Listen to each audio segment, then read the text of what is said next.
आता है कि श्रेष्ठ संततियों का, मैं आपको एक उदाहरण दूं, सदगृहस्थी का जितना सुंदर उदाहरण श्रीमद् भागवत में है।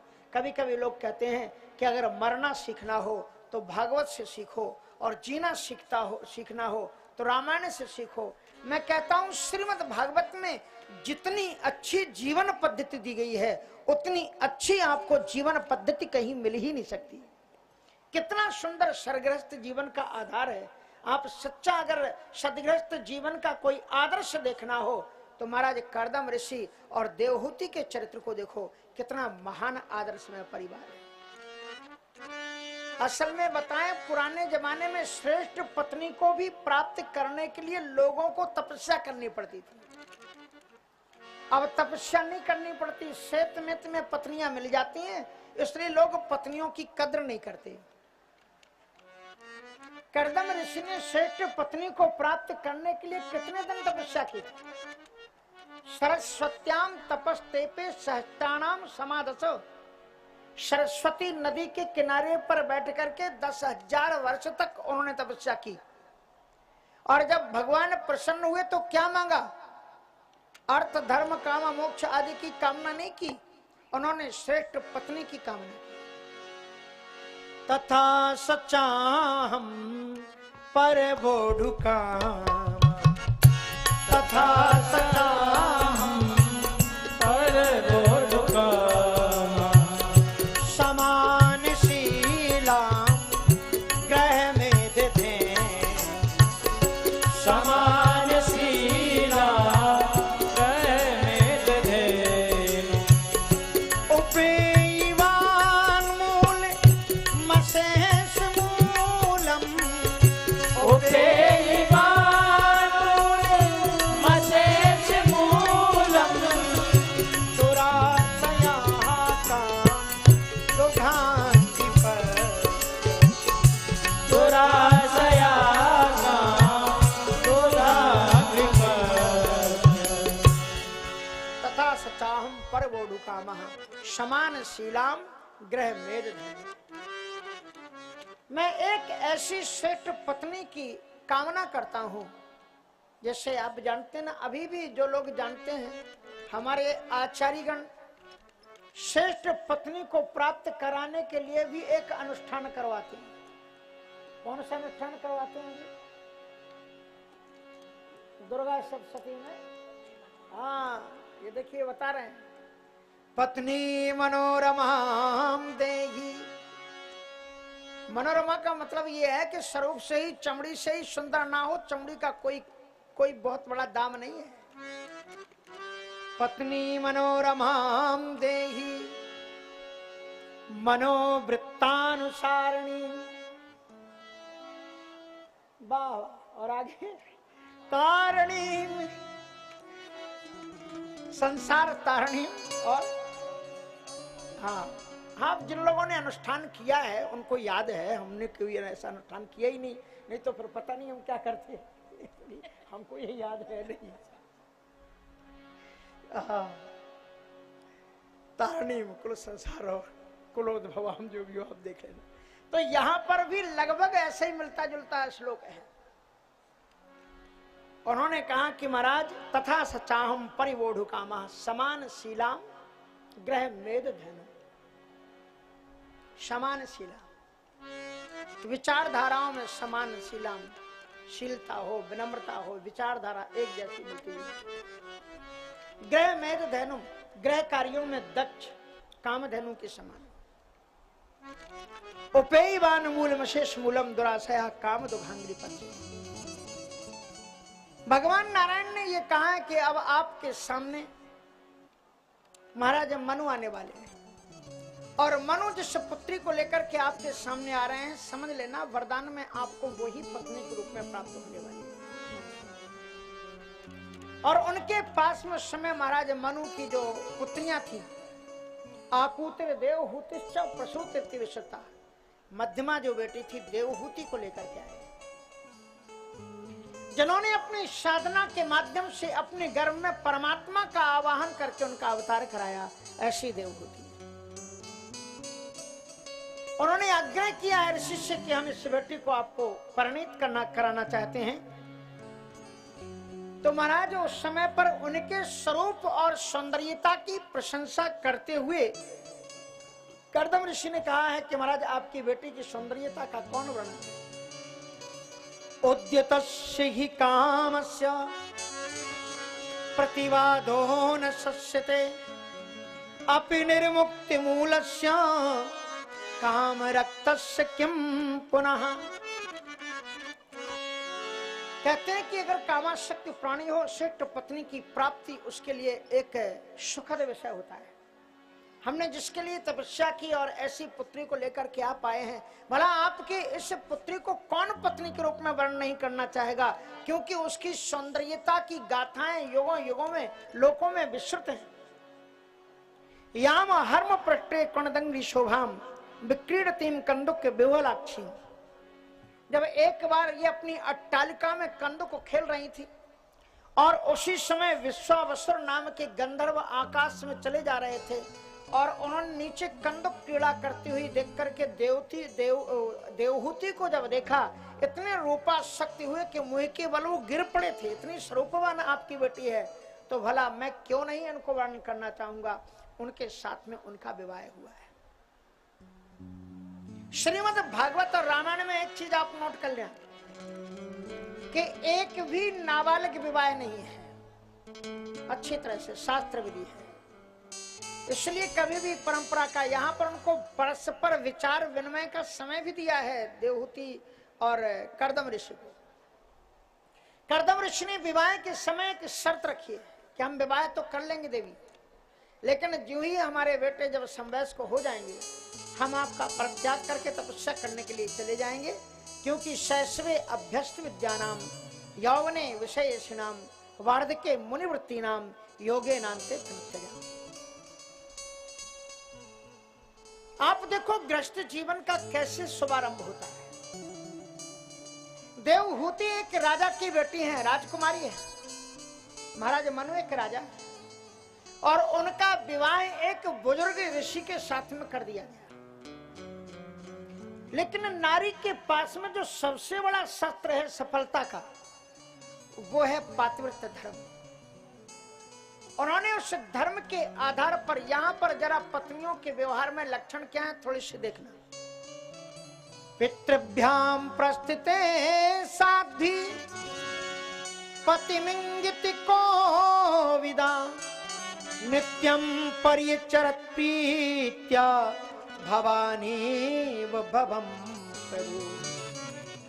पति कैसा भी क्यों ना हो, ये जो श्रीमद् भागवत में 3-4 श्लोक बताए गए हैं कि देवहूति ने अपने पति की सेवा कैसे की, निश्चित रूप से कैसा भी पति हो वो आपकी मुट्ठी में होकर के रहेगा अगर आप इन 3-4 श्लोकों को अपने जीवन में उतार लें।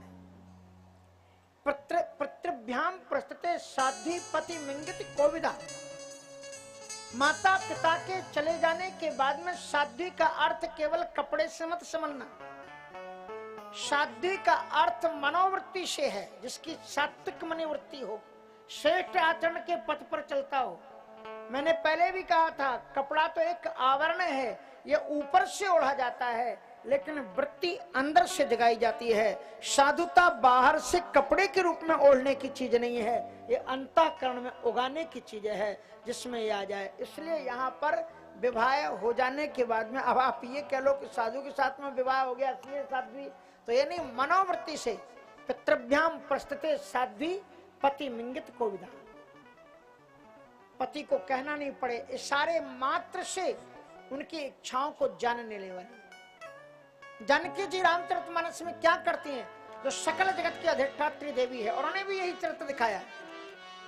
यद्यपि सबो सेवके सेवके यद्यपि सबो सेवके सेवके विपुल सदा सेवा विधि पूरी।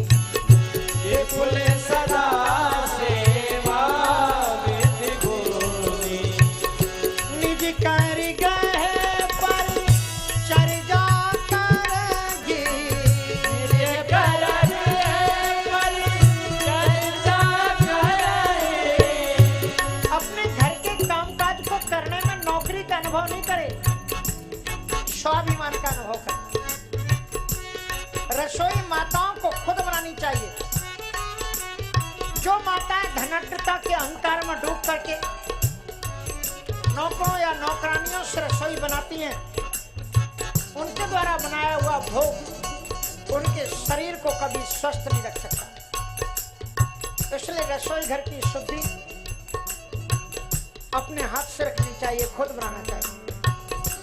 यद्यपि सब सेवक सेवक नहीं, सीता जी के पास में सेवक और सेविकाओं की कमी नहीं थी, और ऐसे ऐसे सेवक सेवकनी थे विपुल सदा सेवा विधि गुणी, लेकिन फिर भी सीता जी पतिधर्म पतिव्रत धर्म के अनुसार अपने पति को ही सर्वस्व मानते हुए निज कर ग्रह पर करी जाकर, निज कर ग्रह पर चर्चा करे, रामचंद्र आय अनुसर, रामचंद्र आयस अनुसर। तो पति मिंगित कोविदा नित्यम पर्यचरत प्रीत्यम भवानीव भवम प्रभु। प्रेम पूर्वक परिचर्या करती है, ऐसा नहीं कि मजबूरी में करना पड़ रहा है तो मोह फूला हुआ है, सेवा में लगे हुए। नित्यम परिचरत, नित्य पति की सेवा करती है। पति क्या करते हैं? जप तप होम स्वाध्याय जो भी करते हैं सारी व्यवस्था जमा देती है, आंगन चौक पूर देते हैं, हवन सामग्री पूजन की सारे उपकरण उपस्थित करा देती है। और देवहूति जी ने कभी अपने घूंघट को भी खोल करके पति को नहीं दिखाया, कहीं इनकी साधना में मेरा स्वरूप बाधक ना बन जाए, नहीं तो जिनके स्वरूप को देख करके विश्वामित्र नाम का गंधर्व गिर पड़ा, ऋषि की क्या स्थिति होगी, क्या इसका जब तक हो पाएगा। उन्होंने कभी घूंघट भी नहीं खोला। नित्यम पर्यचरत प्रीत्या, और कैसे कहा भवानीव भवम प्रभुम, जैसे भगवती पार्वती जी ने भगवान शिव की सेवा की, उसी तरह से तुम अपने पति को शिव की तरह मान करके सेवा करो, कभी गौरव की हानि उसमें मत समझो। कैसे कैसे किया? कहा विश्रम्भेणात्म शौचेन गौरवेण दमेन चा शुश्रूषया सौहृदेन वाचा मधुरया च भोः। ये चीजें आप अपने जीवन में उतार लीजिए। कैसे कैसे कहा उन्होंने, कैसे सेवा की? विश्रम्भेणात्म शौचेन, आलस्य का परित्याग करके। यानी पति को ऑफिस जाना है तो पति देव से कह दो कि वो आप तो सुबह जल्दी उठोगे ही, तो 2 कप चाय बना लेना, एक मेरे यहाँ भी रखते जाना और आप पी करके चले जाना। आलस्य का परित्याग करके, विश्रम्भेणात्म शौचेन, और आत्म पवित्रता के साथ में, मन में भोज मान करके नहीं, आत्म मन से विश्रम्भेणात्म शौचेन, और पति की सेवा में कभी हीनता का अनुभव ना करें। गौरवेण, अपनी पति की सेवा करना गौरव का विषय है। और दमेन च, इंद्रियों के ऊपर संयम पूर्वक पति की सेवा करें। और फिर कहते हैं शुश्रूषया सौहृदेन, सौहार्द के साथ में सेवा। और वाणी भी कैसे बोले? वाचा मधुरया च। नहीं तो श्रीमान जी आए बाहर से, सोचा चंद्रमुखी का दर्शन करेंगे, लेकिन वो सुबह चंद्रमुखी, दोपहर में सूर्यमुखी और रात्रि में कालमुखी, तो फिर कैसे परिवार चलेगा। इसलिए वाचा मधुरया च,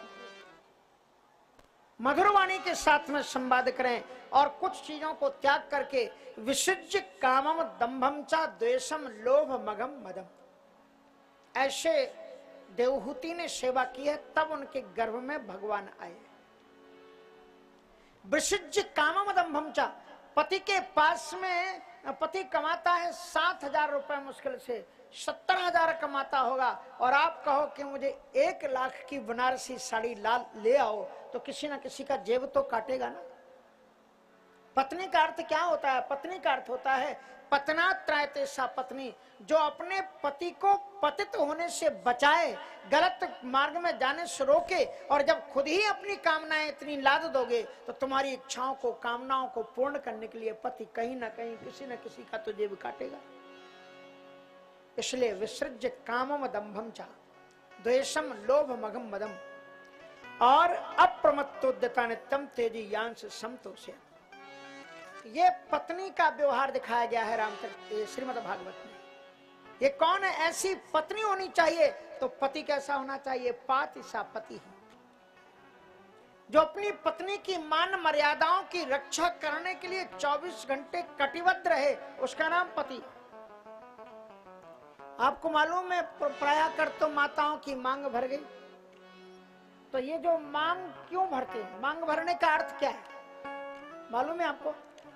मांग भरने का मतलब ये होता है श्रीमान जी कि चुटकी भर सिंदूर मांग भर करके पति कहता है आज के बाद में तुम्हारी जितनी भी मांगे हैं उन्हें मैं भरूंगा, ये संकल्प लेता है। इसलिए उसका काम होता है कि वो अपनी पत्नी की मांगों को पूर्ण करे।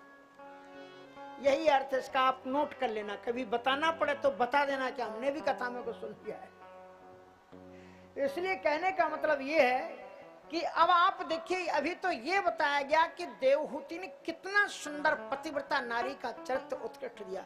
अब जरा पति के चरित्र को देखो। अनुष्ठान पूरा हो गया, कर्दम ऋषि का शंख बजाया, पत्नी को मालूम हो गया कि जिस अनुष्ठान को ये कर रहे थे पुरस्चरण इनका पूरा हो गया है। तब वो उनके सामने आई है, घूंघट उन्होंने खोला है और कर्दम ऋषि ने आंख खोल करके अपनी पत्नी को देखा है और देख करके कहा कि ये तो एक राजा की पुत्री, एक बार भी इतने वर्ष से मैं अनुष्ठान कर रहा हूं, एक बार भी इसने कोई वस्त्र नहीं मांगा, कभी कोई कामना पूर्ण नहीं की। तो पति का कर्तव्य होता है कि वो अपनी पत्नी की प्रसन्नता के लिए कुछ काम करे। इसलिए उन्होंने अपनी पत्नी की प्रार्थना की। ये प्रार्थना नहीं है लेकिन कुछ शब्द ऐसे ही हैं। तुष्टो हे मध्य तव मां न विमान दाया, मध्य तव मां न विमान दाया, शुश्रूषया परमया परया च भक्त्या, शुश्रूषया परमया परया च भक्त्या, यो देहि रामवती श्रहते स्वदेहो, यो देहि रामवती स्वदेहो, नावेक्षिता नावेक्षिता समुचिता छपितुं नावेक्षिता समुचिता छपितुं मदर्थे। हे देवी दुष्टो हमद्य, मैं आज आपकी इस सेवा भावना से तुष्ट हूँ, प्रसन्न हूँ। कभी कभी तो खुश होकर के पत्नी को भी धन्यवाद दे दिया करो ना। श्रीमान जी दूसरे के घर में गए और वहां बड़े सुंदर भोजन बना था, कढ़ी बनी थी। कढ़ी खाई तो प्रशंसा करते, भाभी जी आपने तो इतनी सुंदर कढ़ी बनाई है, कैसी हमने कभी खाई ही नहीं। और बगल में पत्नी जी बैठी हुई थी, वो देख रही थी, कहा घर चलो फिर बताएंगे। और जब घर आए तो झगड़ा शुरू, बहुत लट्टू हो रहे थे। आपने पहले कभी ऐसी कढ़ी नहीं खाई। इसलिए घर को अगर लड़ाई झगड़े से बचाना है तो कभी श्रीमती जी से भी कह दिया करो भोजन में बहुत अच्छा बना है, वाह क्या सुंदर, फिर आपको दूसरे दिन और भी अच्छा मिलेगा। अब तुम हरदम ही काल भैरव बन करके पत्नी के सामने बैठे रहो, कहां से तुम्हारी सेवा। इसलिए थोड़ा सा संयोजन बनाना पड़ता है। ऐसे थोड़ी गृहस्थ एक तपोवन है, इसमें पति पत्नी दो ही तो आधार है। तुष्टो है मध्य, अपनी पत्नी ने साधना की है, परिश्रम किया है। इतना बड़ा तुम्हारा घर, तुम केवल 8 घंटा काम करके आते हो, पत्नी पर धौंस जमाते हो, तुम कुछ करते नहीं हो। वो बेचारी 24 घंटे लगी रहती है। तुम्हारे ऑफिस का काम तो 8 घंटे में पूरा हो जाता है, लेकिन स्त्रियां घर में इतना काम करती हैं कि 24 घंटे उनका काम पूरा नहीं होता। तो उन्हें भी तो धन्यवाद दो कि हम जिस घर में सफाई में आके बैठ गए, ये तुम्हारी देन है।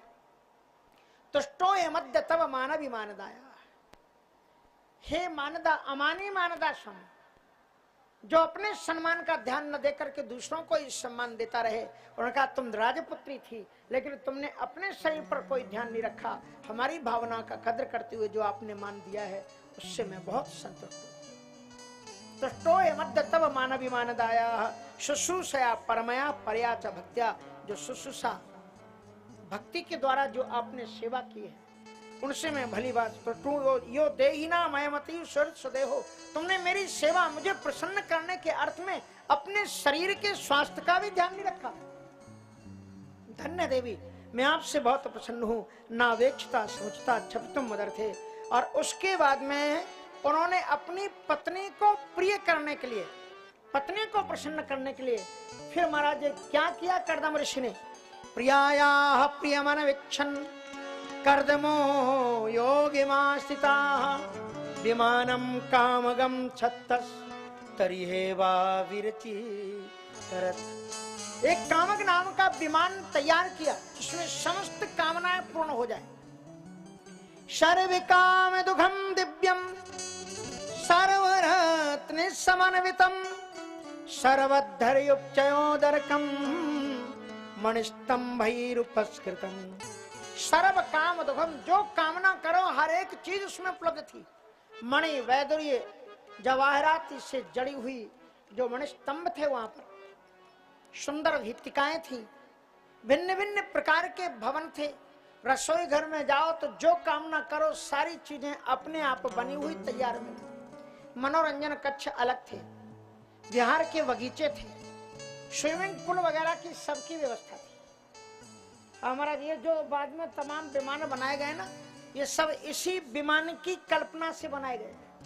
श्रीमद् भागवत के इस विमान को उन लोगों ने पढ़ा कि जहाज के अंदर में भी सारी चीजें उपलब्ध हो सकती हैं, इसलिए उन जहाजों में आज जो समुद्र के अंदर जहाज चल रहे हैं जिसमें महीने महीने भर तक के लोग सैर करते हैं, वो इसी जहाज की एक परिकल्पना है। ये श्रीमद् भागवत की देन है। श्रीमद् भागवत ने वाल्मीकि रामायण में और शास्त्रों और पुराणों ने जितना दुनिया को दिया है इतना किसी भी धर्म ग्रंथ ने किसी को नहीं दिया। सनातन धर्म में वैज्ञानिकता के आधार पर लोगों को सब कुछ दिया है।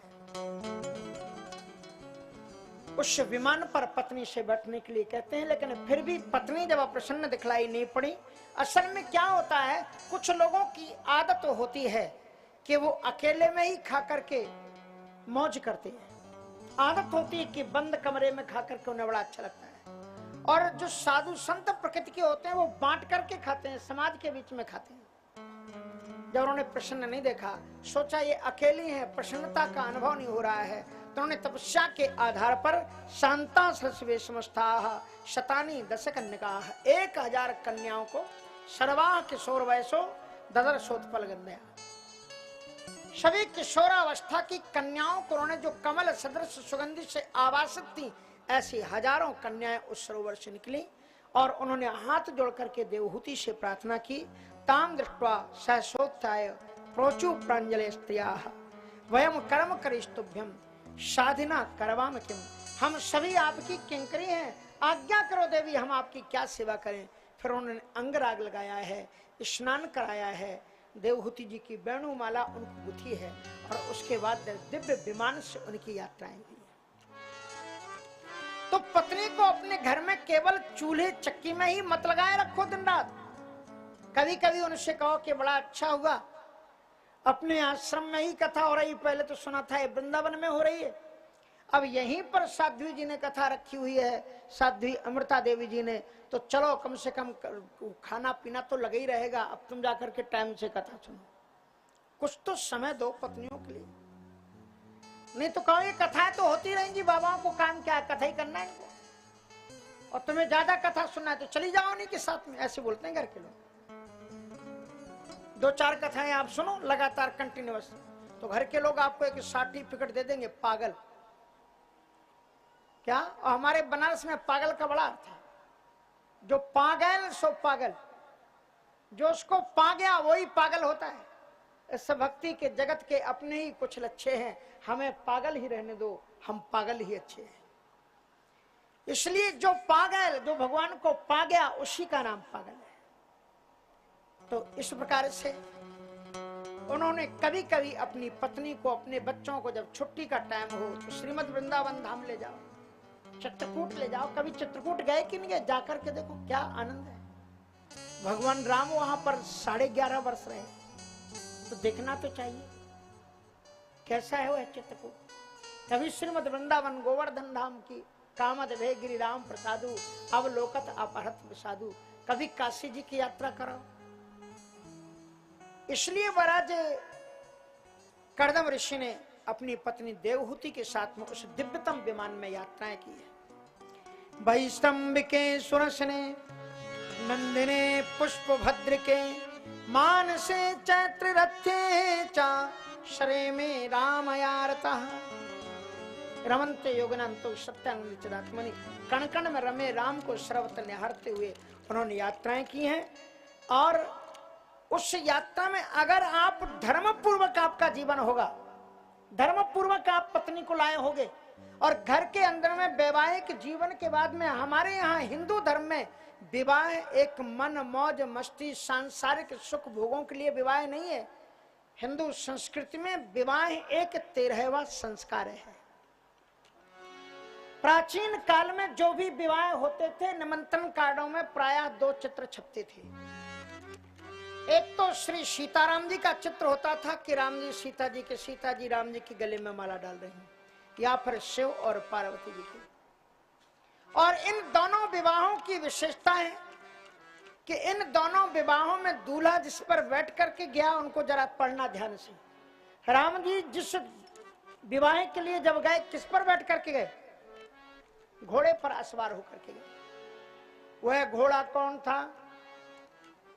जही बारे बाजी राम सिवारा, जही बारे बाजी राम सिवारा, तेहि शारद गुण बरे तेहि शारद गुण बरने पारा। जही बारे बाजी, जही बारे बाजी राम असवारा, तेहि शारद गुण बरने पारा, तेहि शारद गुण बरने पारा। सुंदर घोड़ा था। बात सुंदरता की नहीं है, वो घोड़ा है कौन? जनु बाज बेश बनाए, मनसज राम हित अति सोहै। ऐसा प्रतीत होता है मानो कि काम ही घोड़ा बनकर के आया है। तो ये विवाह काम की स्वतंत्र छूट उच्छृंखलता के लिए नहीं है। काम पर, काम रूप को घोड़े बना लो, उस पर लगाम लगाने के लिए विवाह होता है, ताकि पति पत्नी परस्पर संयोग से कामनाओं पर लगाम लगाएं और फिर ईश्वर की ओर बढ़ें। यही विवाह का उद्देश्य है। भगवान शंकर जी जब विवाह के लिए दूल्हा बने तो किस पर बैठ करके गए? बैल पर सवार होकर के गए। पुरोहितों ने कहा कि इसमें लिखा हुआ है कि दुल्हा को घोड़े की लगाम पकड़ाई जाए, आप तो बैल पर बैठे हो। शंकर जी का डजंट मैटर। और भगवान शंकर जी ने एक पांव उठाया और दूसरी तरफ बैठ गए और उसकी बैल की पूंछ को पकड़ लिया। कहा फोटो खींचो, ठीक है कि नहीं? कहा ठीक है, बोले ना। इसका मतलब सीधा सा यह है कि भगवान विश्वनाथ जी भी यही संदेश देते हैं जो राम जी संदेश दे रहे हैं कि वैवाहिक जीवन में, गृहस्थ के जीवन में जब प्रवेश करना तो धर्म की पूंछ को पकड़े रहना। जो लोग गृहस्थ जीवन में प्रवेश करके भी धर्म की पूंछ को नहीं छोड़ते हैं, उनका जीवन सार्थक हो जाता है, सात्विक हो जाता है। धर्म की पूंछ मत छोड़ो। इसलिए यहाँ पर जब तुम नियम पूर्वक, धर्म पूर्वक अपने घर में पति पत्नी दोनों को मिलकर के संकल्प लेना चाहिए कि हम दोनों मिलकर के घर गृहस्थी तो चलाएंगे, लेकिन अपने घर में छोटा सा ठाकुर जी का मंदिर बनाएंगे और उनका पूजन करेंगे। अपने घर में मंदिर जरूर बैठाओ, चाहे जितनी बड़ी बड़ी इमारतें हो जाएं आपकी, लेकिन अगर घर के किसी जगह में आपने ठाकुर जी को नहीं बैठाया तो सब व्यर्थ है। लोगों को आदत होती है बीड़ी पीने की। सज्जन एक बस में बैठे हुए चले जा रहे हैं और उनको बीड़ी पीने की याद आई तो उन्होंने इधर उधर जेब में हाथ डाला। बीड़ी तो लाए थे लेकिन माचिस लाना भूल गए।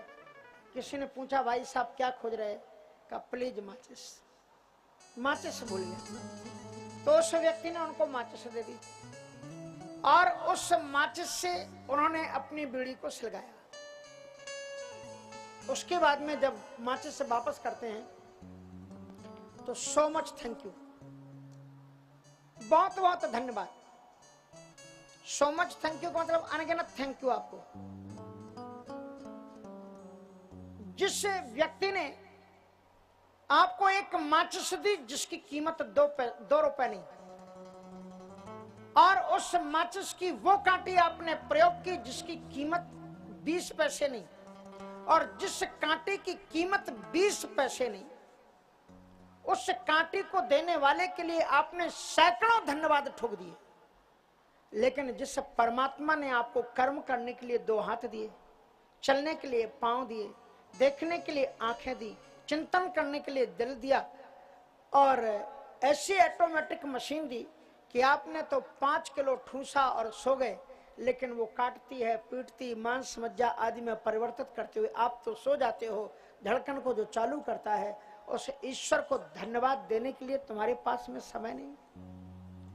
सूरदास जी ने कहा है कि मौसम, वो कहते हैं कि ठाकुर जी मैं सबसे बड़ा नमक हरामी, मौसम कौन कुटिल खल कामी, जहितन दियो ताए विसर आयो, ऐसो नमक हरामी, मौसम कौन कुटिल खल कामी।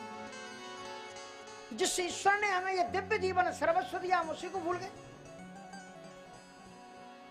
तो दिव्यतम जगहों पर उन्होंने भ्रमण किया, वैश्रम के, सुरसने, नंदने, ये विशिष्ट देवताओं के जो तीर्थ स्थल हैं और जो घूमने के पर्यटन स्थल हैं, जो बाग हैं, उपवन हैं, उनकी यात्राएं उन्होंने की हैं। मानसे चैत्र तेसा सरे मेरा मेरता, और धर्म पूर्वक जब आप जीवन जियोगे तो आपकी संतानों में उनका लक्षण दिखलाई पड़ेगा। किसी भी माता पिता के पुण्यों को अगर देखना हो तो उनकी संतान को देख लो। संतान अगर अच्छी है तो समझ लेना ये पुण्यात्मा है। मैं नहीं कहता, रामायण कहती है कि राम जी को देख करके लोगों ने कहा कि दशरथ सुकृति राम धर देहि, जनक सुकृति मूर्ति बह देगी। जो दशरथ जी के पुण्य थे वही राम के रूप में आ गए, और सीता को देख करके। और ये ध्यान रखना, बेटी भी कम नहीं है, बेटी भी टक्कर की है। इसलिए उन्होंने कहा कि राजा जनक के जितने भी पुण्य थे वो मूर्तिमान सीता के रूप में प्रकट हुए। दशरथ सुकृत राम धर देहि, और जनक सुकृत मूर्ति वैदेही। जनक के जो पुण्य हैं वो मूर्तिमान वैदेही के रूप में हमारे सामने खड़े हुए। महाराज 9 संतानें इनको पैदा हुई, विभज्य नवधात्मा।